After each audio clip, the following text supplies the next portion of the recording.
Good morning, Washington. Welcome to Dave TV. How y'all doing, everybody? Well, back to the gray camo cutoffs. What's in my pocket? There's something in my pocket. What? Oh, no, that wasn't. Never mind.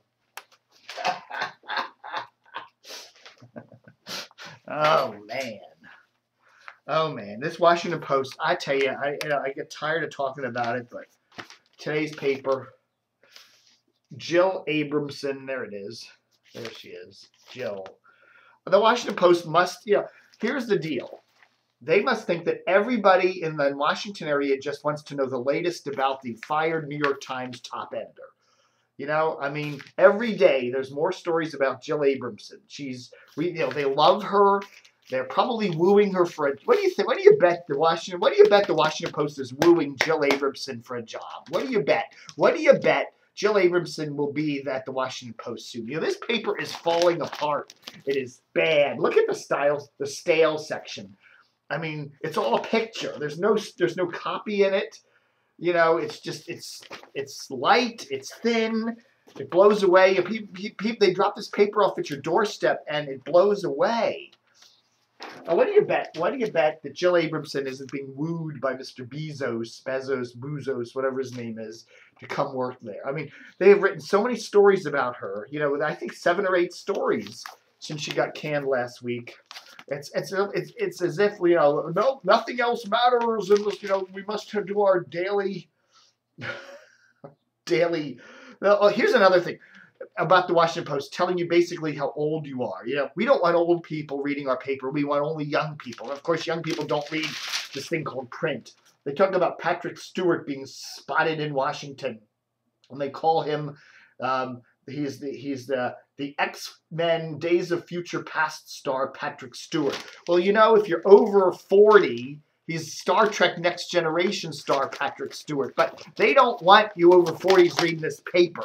They want to get these young hipsters who don't even know what print is reading them. That's why this paper is going into a ditch really quickly. Okay, Jill Abramson replacing Katie Weymouth there, the publisher, the do-nothing nobody who gets paid, $800,000 to, who knows what she does. Bring Mr. Bezos his tea in the morning. Here's your tea, Mr. Bezos. I'm going to go home and count my money. Anyhow, an interesting article, Celia Kang here. Well, it's one of the few people at the Washington Post I actually think is a pretty good writer. Well, okay, I'm going to say they actually have some good writers in the A section, but there's some good writers. Paul Farry's a half-assed decent writer, but he just doesn't know what the fuck to cover. Anyhow, mergers are not customers unhappy. This is a good article. Read that one. Basically, Comcast. Comcast is a terrible company that nobody likes. They're crappy. The service is bad. And now they're going to merge with another crappy cable company that nobody likes called Time Warner. Their service is bad. Nobody likes them. And what is it going to make? It's going to make one even bigger crappy cable company. The service is bad and that nobody will like. So there you go. Then you're going to have AT&T merging with DirecTV. Nobody's going to like that. Oh, one of the good, maybe a shining bit of light, maybe perhaps, is the fact that the Allbritton deal with Sinclair might be hitting the kibosh. We're hearing a number of people telling us, we've heard this before, but apparently that Sinclair's purchase of Allbritton, which is 7, 8 TV stations, including Channel 7 here in Washington, NewsChannel 8, may be hitting the rocks. That deal was announced last July, almost a year ago, and everybody thought by the end of 2013 it would be completed, and that would be that. And now we're approaching, May into June, and a year into this, and this still, has no resolution. It's basically because of what Sinclair's business practices. What they do is they have shell companies.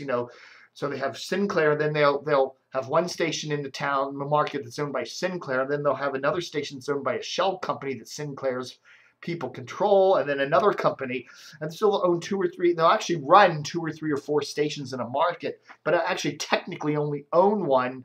But then the other stations are owned by companies that are highly controlled by people in Sinclair. So it's a shell game. It's been a fraud for all these years, and now Sinclair's taken the step of trying to buy a station right in the Washington area, right essentially in the FCC's home market. And now the FCC is finally saying, maybe we should take a look at that. The other thing, too, is I think this is Washington. We're better than Baltimore. We don't want a company based in Baltimore controlling one of our major stations, do we? I mean, we have the Orioles trying to pretend they're Washington's team when they're not. Now we're going to have a Baltimore company up there in Hunt Valley running a major Washington TV station. I mean, that just can't be had.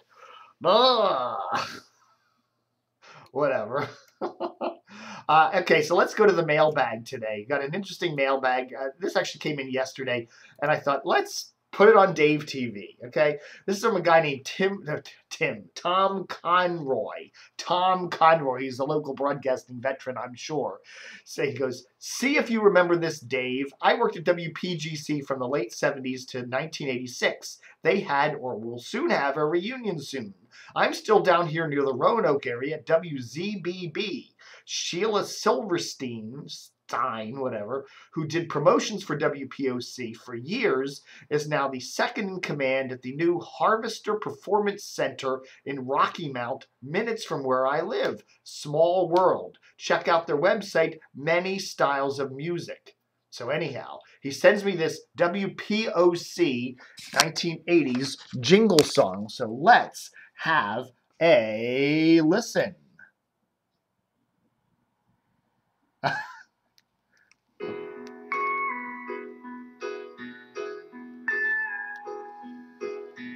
It's kinda cold sitting here alone, thinking too much about her.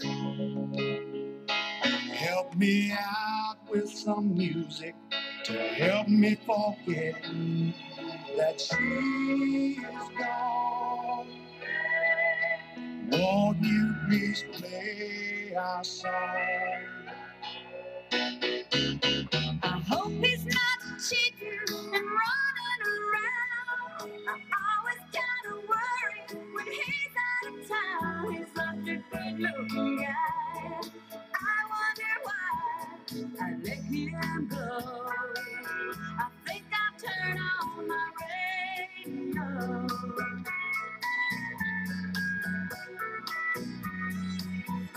'Cause we live in the music, the music. Let the radio play, telling the story with emotion, helping us both get through the day. It's the music that we're feeling down inside. I think I can make it without her, with the music by my side.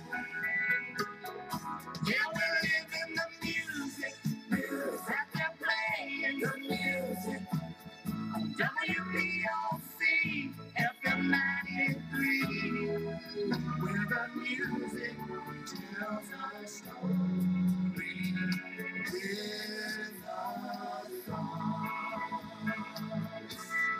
WPOC.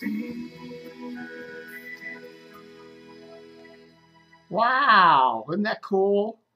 Thank you, Tom. That was really neat. I'm not a big fan of country music, but even I like that one. Wow. That was really nice. WPOC from the 1980s. I remember that. I used to listen to WFIL when I was a kid up in Philadelphia, and I remember, like, what was this grassroots song? Sooner or later, love is gonna get you. But I remember the grassroots would do like a little intro for WFIL, WFIL, sooner or later. So they'd actually work that into the beginning of the song, and they'd make a custom version there for the station. I thought that was kind of neat, but whatever. It's kind of neat to hear that. All right, folks, thanks for watching Dave TV for the 20th of May. 2014. Don't forget to help support the site for now to the end of the month. 2 years a plus for only $29. That's the price of 1 year. For 2 renewals, extensions, new, whatever. Got a whole bunch of cool stuff on there. Check it out. Dave TV, DCR TV Plus. Oh, anybody want this? I still got my old WMAL banner back there. Vote for WMAL. See that back there? I almost trashed that the other day, but the trash man probably wouldn't take it. He said, I don't like that. Actually, it's a good piece of foam core board. I could probably do something with that. Maybe use it as an artistic canvas. Paint something over it. I don't know. I gotta get rid of the clutter. Thanks for watching Dave TV. Book 'em, Dano.